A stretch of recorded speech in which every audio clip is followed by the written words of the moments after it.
So good evening everybody, and welcome. Thank you for subbing and welcome to our new councillor. I might remind everybody that please use your microphone because the whole meeting is recorded for the public and is placed on YouTube at some point after the meeting. So we'll take the first item on the agenda, the apologies for absence. So just have apologies from Councillor Purdue-Horan and Councillor Jeffries is substituting for him. Thank you very much. Are there any declarations of interest, please? No declarations of interest, thank you. And we then move on to item 3, the minutes of the previous meeting, which was held on the 7th of February 2019. Are there any amendments or notes or comments on the minutes, please?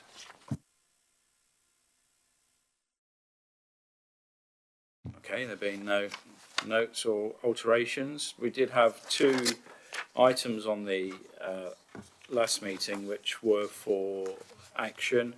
One is training provided to the current SIPFA guidelines to enable members to have clear information regarding risks and rewards when making decisions.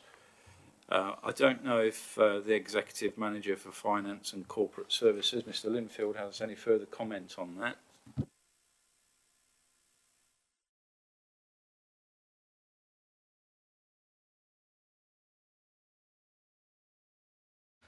Yes, Jeff, I'll refer you to page 9. We've got the responses to the various actions. So obviously surrounding the training, if you recall, All Enclosed did provide specific training both on treasury and commercial investments for Councillor Begum's information. All Enclosed are our treasury advisors, and they also advise on other things of that sort of nature. They come in once a year, normally around November time. They give us specific training on those sorts of issues. This year I'm going to be asking them just to come in probably a bit earlier as well, so there might be 2 sessions this year. Bearing in mind we've got some new councillors, so I'll probably be looking to arrange something for September time. Okay, thank you very much. And then the second item there was RSM to provide a note on views whether asset investment needs to be audited in their schedule at a more frequent basis. Would you like to comment on that? Chris wants to comment as well, because Amjad did do a response which I've included there, so whether you want to comment on that. Just perhaps before you do, a couple of points I want to make about the asset investments. If you remember when we spoke about property investments, we have said we are actually, I feel like, having a bit of a pause almost on property investment, so it's almost a bit cart before horse, if that's the right phrase. But so in terms of the actual programme itself, what I've sort of said in my comments are those areas where there's likely to be more risk linked to that type of thing already separately identified in the actual audit plan. So, for example, and this assumes that if it goes ahead, the crematorium, that is already identified in the audit programme as a specific risk. In the same way, the Bingham Hub Leisure project is already identified as a specific point. So those areas of bigger risk, if you like, are already separately identified in the actual audit plan. Okay. But sorry, Chris, if I could pass on to you.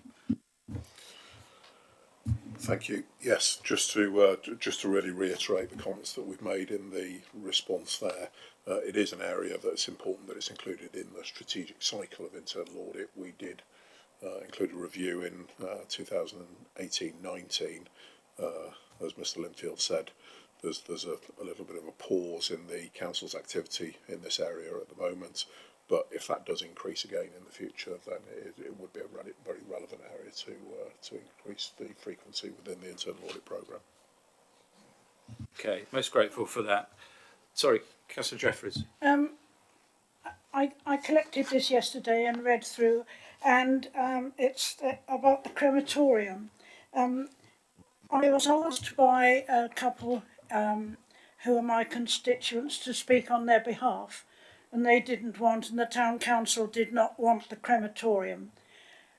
it was not that we didn't want a crematorium because we felt there was an urgent need for one, but we did not want it on that particular site. And I had hoped that in the interim that someone, officers, whoever, would go and look for a more suitable site. We felt that was not a suitable site for all sorts of reasons, but had they gone on further to the A46, there was land there which had no habitation round it, and I would hope that you would look for a different site, not too far away, but not that particular one.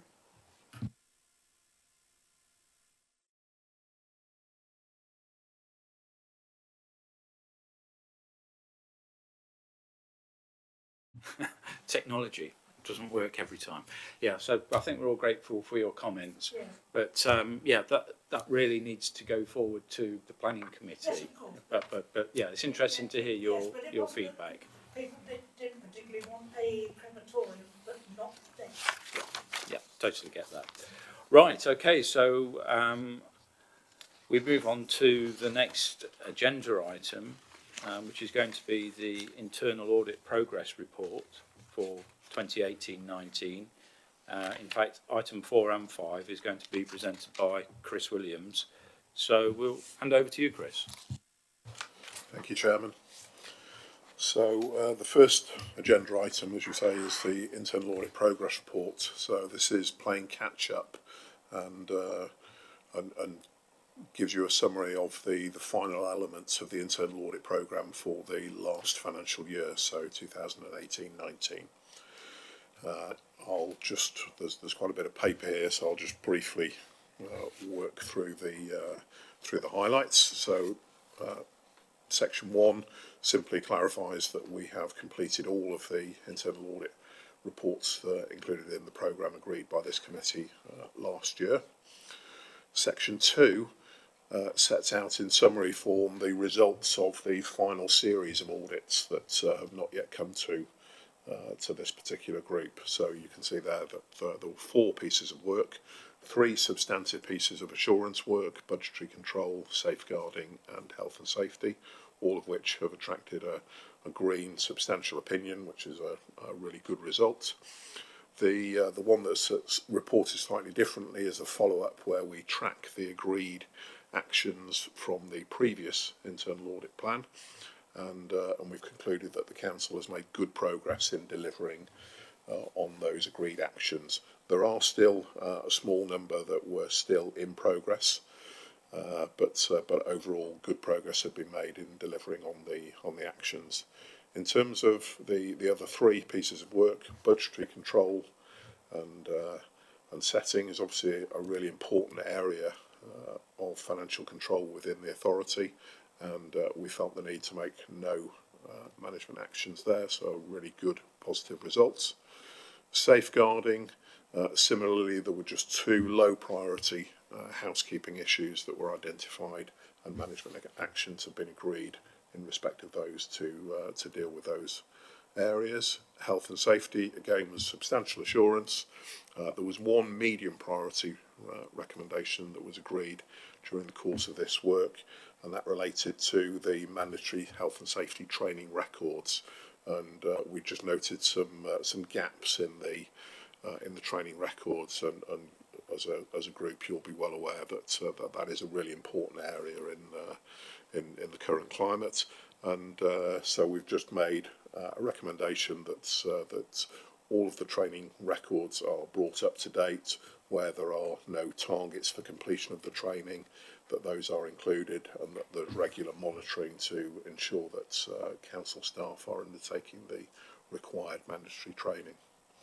So the remainder of the report simply summarises in a little bit more detail those particular reports, and Appendix A sets out the internal audit assignments and reports that have already come to this group during the course of the year. So I'll take a pause there, Chairman, and take any questions. Okay, thanks, Mr. Williams. Any questions? Could you use your microphone, please, Cam? What is the actual process take place in the actual safeguarding?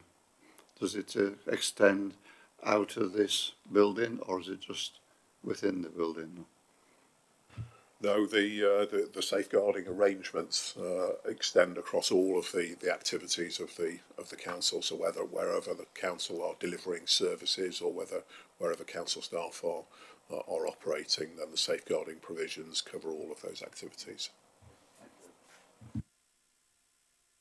Yeah, okay, yeah. It's Linfield. Yeah, so I just want to. I think the key point when we look at the programme is that the internal audit do actually complete the programme. That's the first thing. So that is a good thing, because I think that's at least one occasion, not probably when I first started, I think you struggled to complete the programme at one point in the year. So that's good. And for Councillor Bagham, sorry, yeah, I just got Bagham. No, it's okay. For Naz's benefit, obviously this format is what we've done throughout the year, and it's a cumulative process. So each quarter there's an update on the reports, and they follow this format. So. Are there any other questions? No. Okay. Well, we're over, as Peter has just said, over the last year we've robustly investigated the ongoing audit reports, and yes, it's a good point. It is on target, has been completed, and it does reflect, in my opinion, a healthy situation with such low-level findings and lots of greens. So, you know, I think personally, from a personal point of view only, that is a good reflection of how well our officers work. So, you know, they're to be congratulated on that, in my opinion. So, with that then, it's recommended that we note the final progress report as detailed in Appendix A. All those in favour? That's unanimous. Thank you very much. So we then move on to the next item, which is item 5. Again, the final internal audit report for 18-19. And again, that's presented by Chris. Thank you, Chairman. And just obviously following very neatly on from your points, this particular report draws together all of the internal audit reports and opinions that we've delivered to the group during the course of the year, and formulates them into our overall internal audit opinion for the year, which is set out in paragraph 1. So although again there's quite a few pages to this report, the only piece of new information for the group's consideration is the opinion itself. And as you can see there, we have drawn the opinion that the council has an adequate and effective framework for risk management, governance and internal control. Those are the 3 areas on which we're required to report. Our work during the course of the year has identified further enhancements to that framework, and actions have been agreed by council officers to ensure that it remains adequate and effective. That's a really positive opinion, and clearly follows on from the comments relating to the previous report.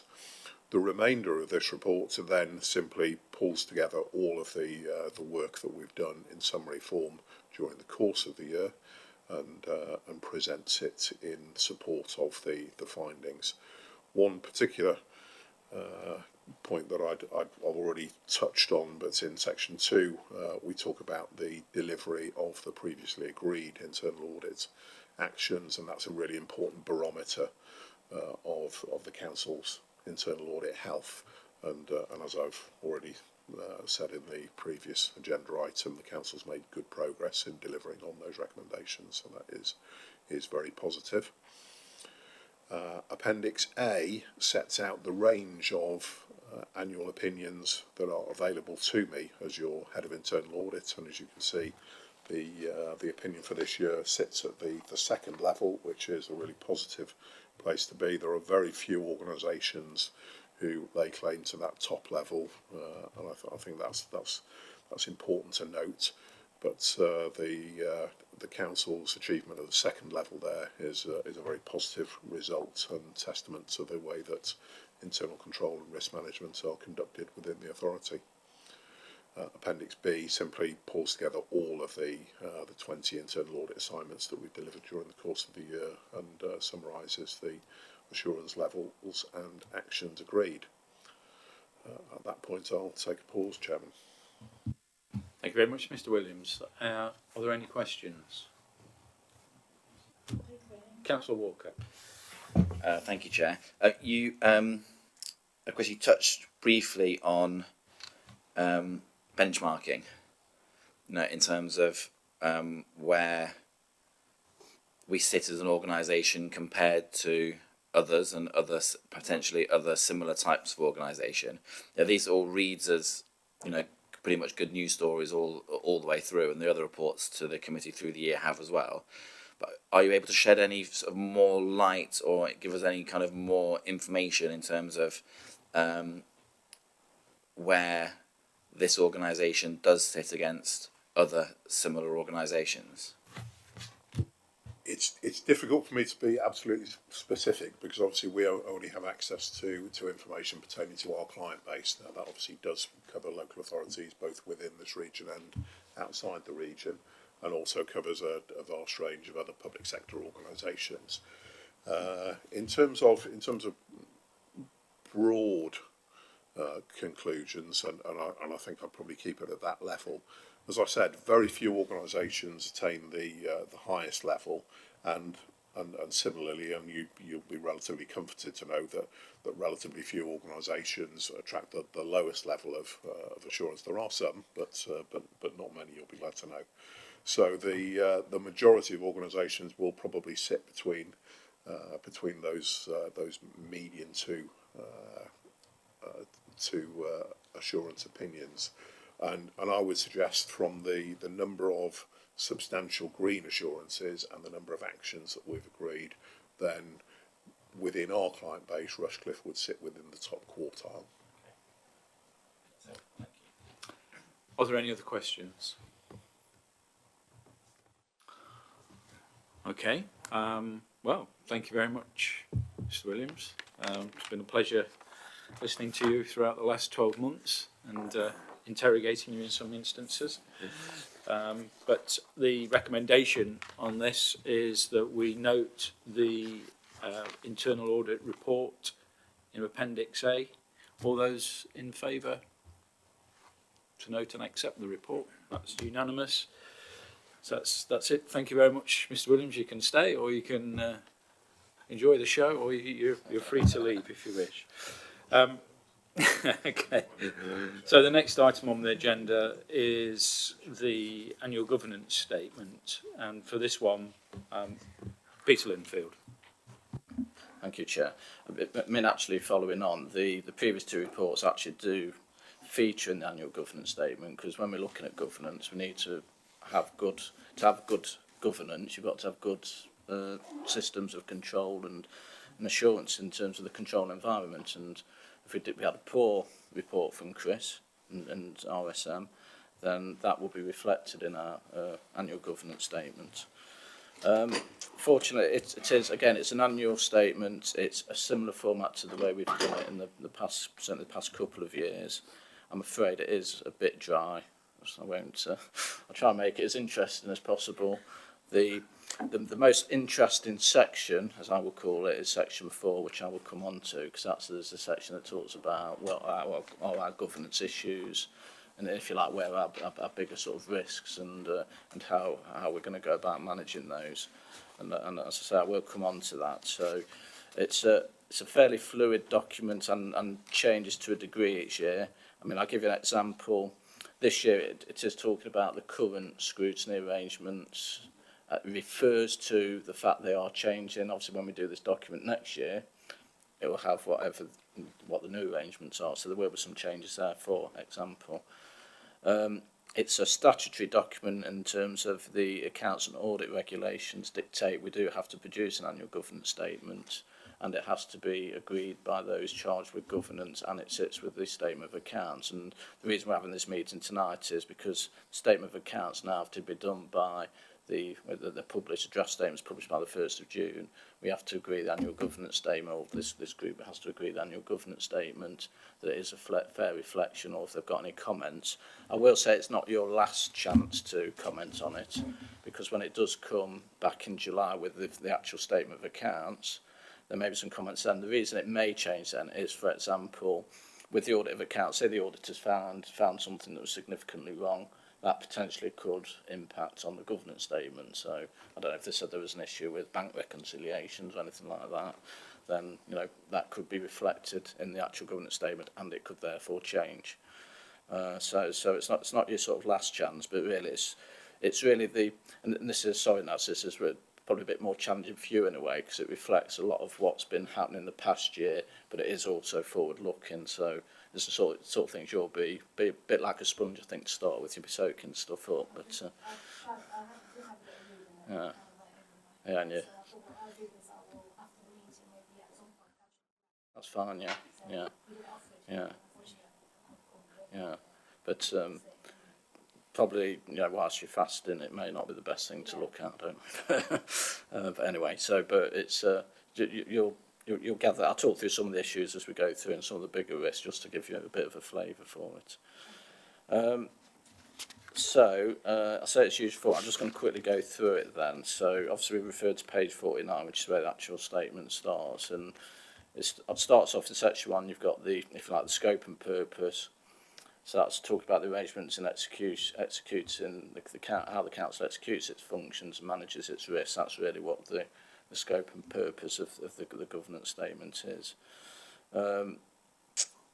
Pages 50 to 54, which is section 2, that focuses on the actual governance framework. So it talks about what's our vision, how we're going to deliver this, what's the role of the Constitution. As I say, in that section, it talks about the Constitution. If you look down the third bullet point on page 51, you can see there it talks about the fact that there's a corporate overview group and the governance, growth and community scrutiny groups, which are the new groups.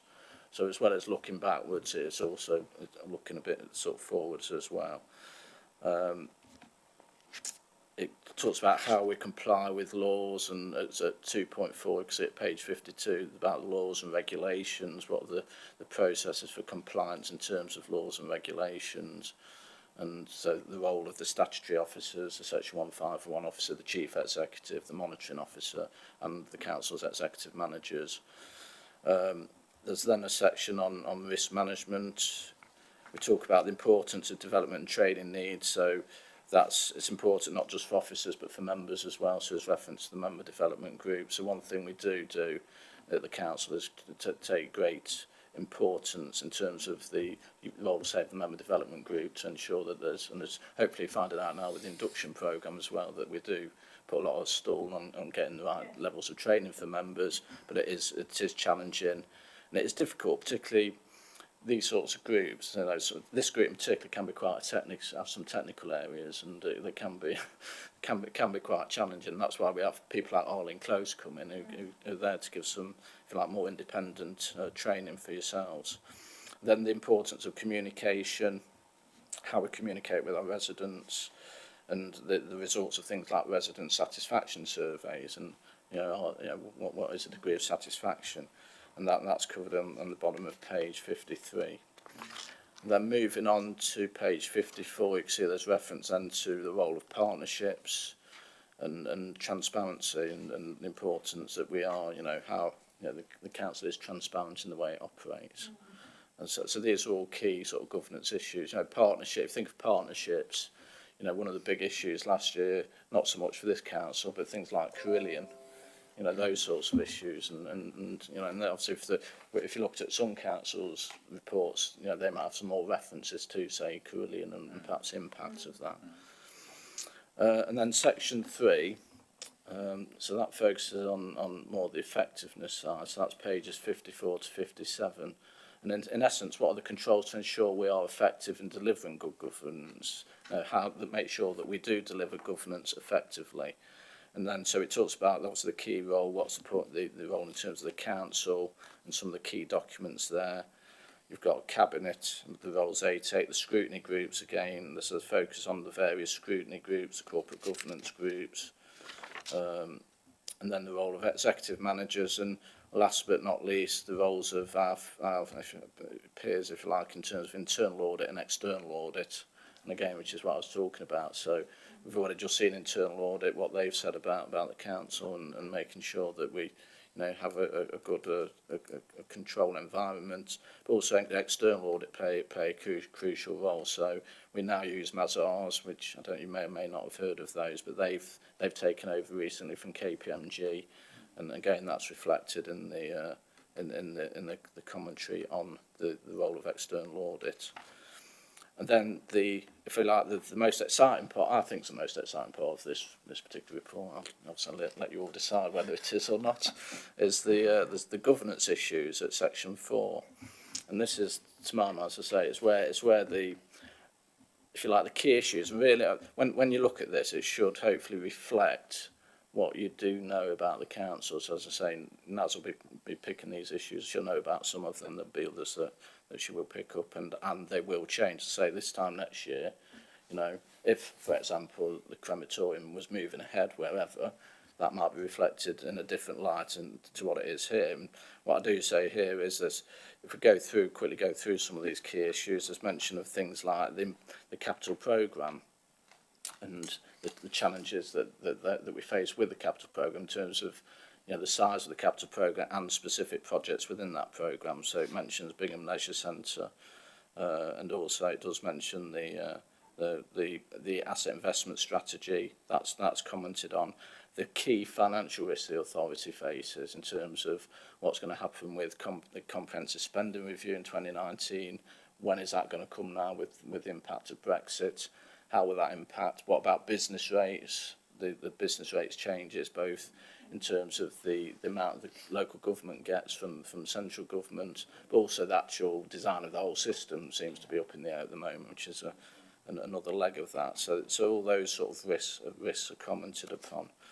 And there's also obviously, in terms of business rates, we always mention the power station being one of our biggest business rates provider, and obviously in the future when that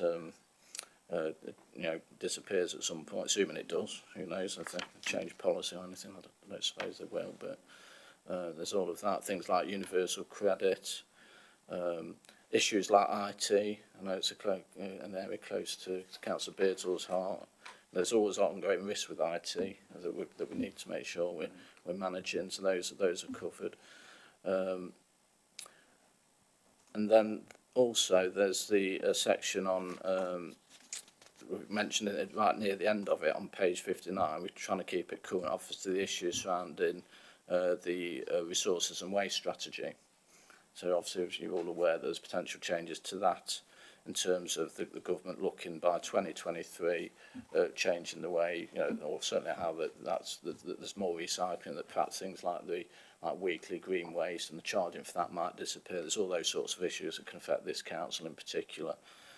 So following on from all of what I've just mentioned, right at the end on page 59, then one of the, if you like, good practices that we should have. Well, okay, great, you've mentioned all of that, so what we're doing then to deal with those risks and how we're managing those, and that's what the sort of action plan covering some of those key issues that I've just mentioned at the bottom of page 59. What I will say with this statement, it has to be, the draft's already been agreed, in draft if you like, by Councillor Robinson and the Chief Executive and the interim Chief Executive, so there's an extra complication there at the moment, but obviously it'll be Kath Marriott when it does get signed. So they've read our side of it, but eventually when we get to July, that document has to be signed, and it goes with the statement of accounts to the auditors as a signed version. So that was a whistle-stop tour of quite a detailed document. Right, thank you very much, Peter. I was very comprehensive and really grateful that you went into that level of detail. I've certainly read through this, and we've also discussed the upcoming statement as it evolved. And personally, I see it as a reflection of everything, an honest and open and transparent reflection of everything that we've been scrutinising in corporate governance. So I'd make that comment. But are there any other comments or questions? Councillor Jeffries first. In 1963, David and I married, and we went straight that evening to Cotgrave. And the pit had just opened, and miners had come from all parts of Great Britain. Jobs for life for you, your children and grandchildren. Last year was the 25th anniversary of the pit closing. And the people at Cotgrave went through a really dreadful time. Crime escalated. The heart had gone out of the village, out of everybody, and everyone was so despondent. And I honestly didn't think we'd ever get out of it. And I think probably it was about 8, 9, 10 years of everything being really unhappy and going wrong. And life as the miners had known it just disappeared. But to see it now is incredible. And it's all thanks to the work of the Rushcliffe Council. They have worked unstintingly to make this a marvellous place to live, much sought after. They developed Holygate Lane, wonderful houses there, so stylish everything. And I'd like to record my thanks and the thanks of everyone who lives in Cotgrave, and particularly those that have lived there almost as long as David and I have, to give our huge thanks to the borough, and particularly to the officers who have worked so hard, so generous with their time and so kind. I want to record our thanks. Okay, Councillor Jeffries, thank you very much for that. Councillor Hetherington. Yes, we were talking in the Peter said about the power station at Ratcliffe. There was nothing said about British Gypsum, and I think the two need to have a certain amount of link between them, because British Gypsum uses desulfurized gypsum that is created by coal burning, and that is going out of fashion very rapidly, not just at Ratcliffe, but at every power station that I've been partly responsible for in my career. And the gypsum is starting to do more mining of gypsum, but the amount of gypsum that has been mined and the amount that's needed for making plasterboard is at the present time not quite in sync. And of course, the more housing we build, the more plasterboard we want, but the plasterboard traditionally for many years now has been made out of desulfurized gypsum and not mined gypsum. So there is an issue there that I think perhaps we should be thinking about looking at in the next year or so, just to make sure that we don't finish up with a silly situation whereby we can't build the housing we want because there's no gypsum to build the housing in the UK. And also we lose quite a lot because British Gypsum is the second biggest of our ratepayers, as I believe it. In the, I think the power stations first, then British Gypsum, and then Alder. So I think we have some issues there that we need to actually dig into a little bit in the next 12 months or so, just to make sure that we as a council are not cutting off our nose at one end to spite our face at the other end, because if we don't have enough plasterboard to make it, it's got to be imported, and that's the problems of Brexit and all the rest of it. And it's not just this council. I mean, it's exactly the same.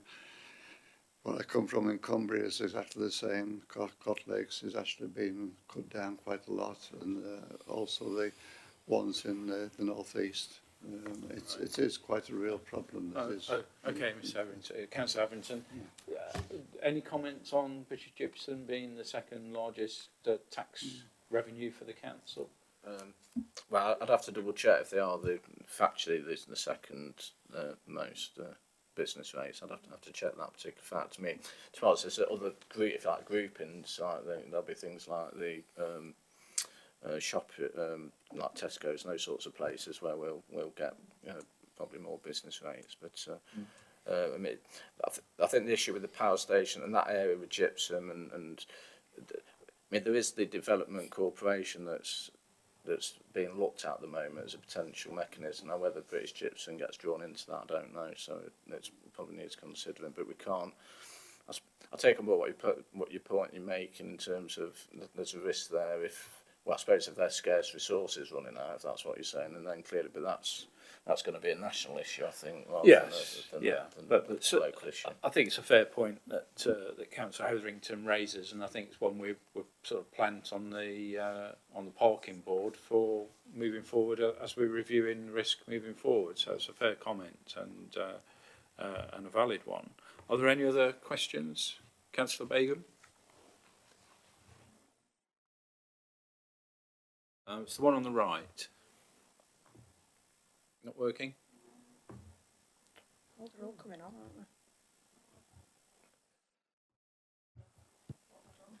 they? Right, now try it now.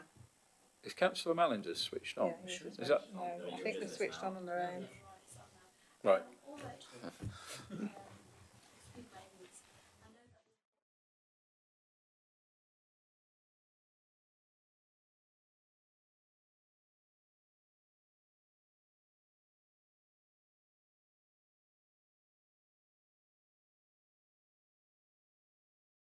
Well, this report is at a moment in time. So when we do the report, say this time next year, you know, depending on what happens with Brexit, and that'll be reflected in the same report.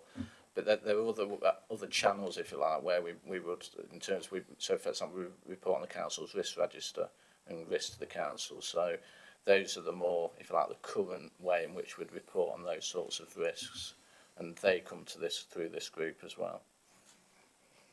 Okay. Are there any other questions? Councillor Mallinger. I think we.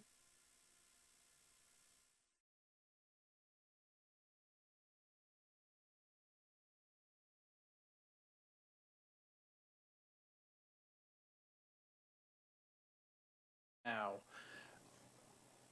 how, because if it's just a snapshot of what we're doing year on year, is there any way of tracking how the effectiveness of scrutiny develops across from this, what we're doing now, to what's going to be happening for this coming year and then into the next year? Will this help track that and sort of look at the effectiveness of it? Well, I suppose this report indirectly will, because I'd expect us at some point there'll be a report on where we're going with scrutiny, because obviously, as you say, it's an interim arrangement. So if there's a report saying the duty probably at full council, I would suggest, or maybe cabinet, there'll be a report on how scrutiny is it working. Are we going to move to the final model, or are we staying at the transitional arrangement just going to stay? For example, you know, that remains to be seen, I guess. But what I would expect through this report is, again, it will be a governance issue. So depending on what that outcome is, it would be reflected within this report.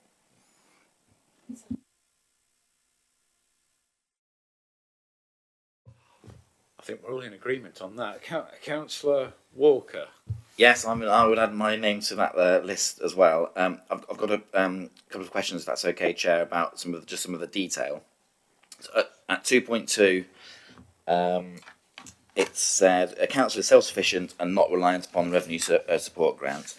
This is subject to the council continuing to deliver both its asset investment strategy commitment and other areas of the transformation programme. So, you know, to what extent is the risk of failure to do that? Well, that risk is on a continuum, as you can imagine. So, and the transformation programme will change. It is again, it's not a document it's there rigid. It'll be fluid.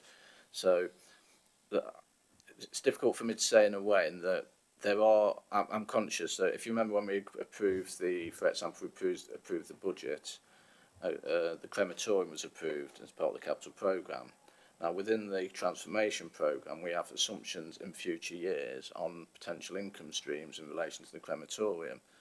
That's an example of how these things can change. So if, for example, we don't deliver a crematorium, then clearly that becomes an issue going forward. The challenge I've got, if I'm honest, is not so much the biggest risk to us in my mind, aren't necessarily the transformation programme. It's the uncertainty surrounding business rates and government funding generally, because that's a critical part of our jigsaw. Without knowing almost what those figures are, we're sort of to a degree working in the dark a bit at the moment. Okay. And That segues nicely onto my next question. About the business rates, and the power station's been mentioned. The report mentions that it's around a quarter of the business rates income. What's that number? It's around £2.6 million in rateable value. But let me just double check that figure. So let's put that just as an action, and I think it's just helpful to sometimes quantify it. You know, knowing that it's a quarter of Robert. Actually, no, think about it. It's more than that, because our overall business rates is, in terms of overall incomes, is around about 18 million. So if you have a quarter of that, that's what's that? 4. Yeah. 4.5. It is significant. What I will say is when these things do, it's very complicated when we do our business rate calculations, because they introduce things like transitional relief and those sorts of things. So it might not be an immediate reduction. There'll be a sort of scaling down. I think in my mind, it's just a matter of understanding how big of a hole numerically that is. I appreciate the complexities of it. What I will say as well, just to mitigate some of the mitigation on that, is when we do you won't recall this, but well, you might do, when I did the budget presentation. So we do budget presentations, we talk through some of the key risks and some of the issues to councillors. There is the what's known as the safety net position. So in theory, I mean, if you remember, we always try and budget around safety net, largely because of the risks surrounding the power station. So in theory, our business rates shouldn't go below, even though we'd lose the power station. There's safety nets there as a floor, if you like. So the level of income we get through business rates is limited to that safety net. Do you have money in reserve? Sorry, Chair. Do you have money in reserves as well? So if it did go.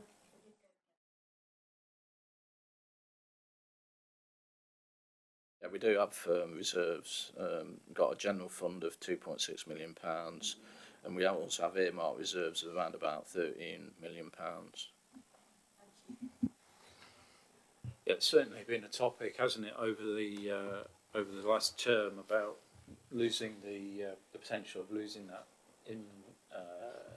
income revenue from the power station, and we're obviously monitoring it very closely. Can I just add into it? Whilst business rates is important, our biggest income stream is actually, in terms of other than our fees and charges, is council tax. Council tax, And that's so to a degree, whilst business rates is important and the power station, we want as much income as we can get, or to help fund services. Obviously we're increasingly now, as many councils are more, if you like, council tax dependent than anything else. Are there any other questions or comments? Councillor Hetherington. Well, I'd just like to comment, as far as the power station goes, that there is, after 1,000 people working there, 360 something of them are actually on research, of engineering research, and they have been told, the ones that I've been talking to, I've been told that they will not be losing their jobs at all. It is those who are actually in the power station itself when they shut off the coal generating, and they're presently looking at alternative ways of supply, one of which is wood burning and one of which is actually gas burning. And so it is probably not as black as some of the press are making it presently, because there is, I've got friends who are in the research establishment, they've been told categorically that they are sharing their research with them in Germany, and that will continue under their present contract as it has been laid up. So it may not turn out as being as bad as a lot of us think it might be. Okay, that's interesting. Any other comments or questions? Councillor Mallinger. I was just going to say on that, I mean, it's a big site. There's no no surety that it would all be used for industry in the future anyway. Some of it could potentially be developed for housing. The actual footprint of the site and what the power station itself is actually on. And the other thing is here right next to East Midlands Parkway Station as well, which is a seriously underused resource at the moment, and potential for more stops there, and that could take people in and out for business, freight, whatever. Yeah, that's a very good point. Councillor Walker. Thank you, Chair. Page 58, under the big 4.1 paragraph, there was a sentence that took my attention. Council is therefore realigning its asset investment strategy priorities, particularly with regards to investments outside of the borough. Does that mean that if an interesting investment comes up outside of the borough, we wouldn't be looking at it, or what detail is behind that particular statement?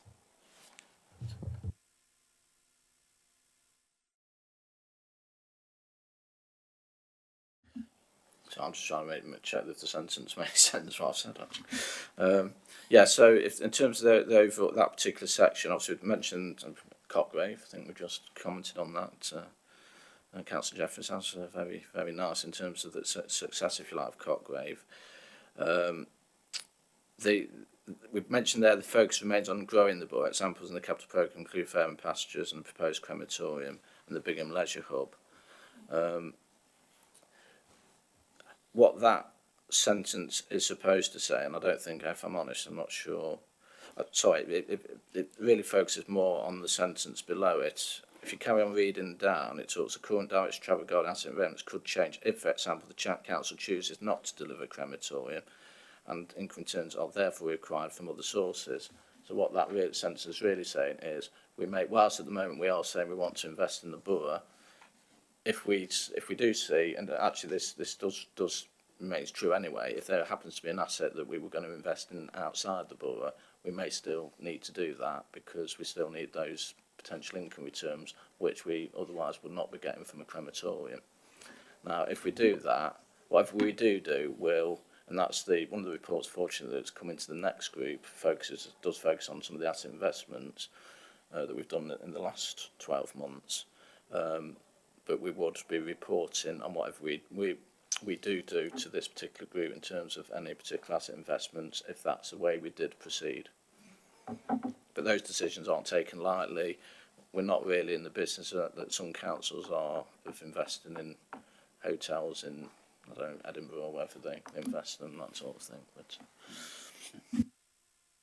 Any other questions or comments? Well, yeah. Could you turn your... Thank you. I have a comment.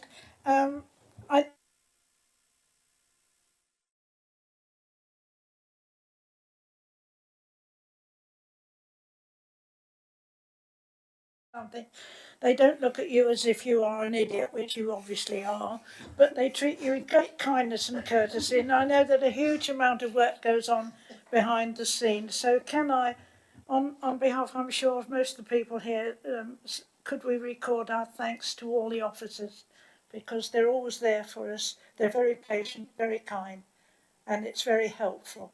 Thank you.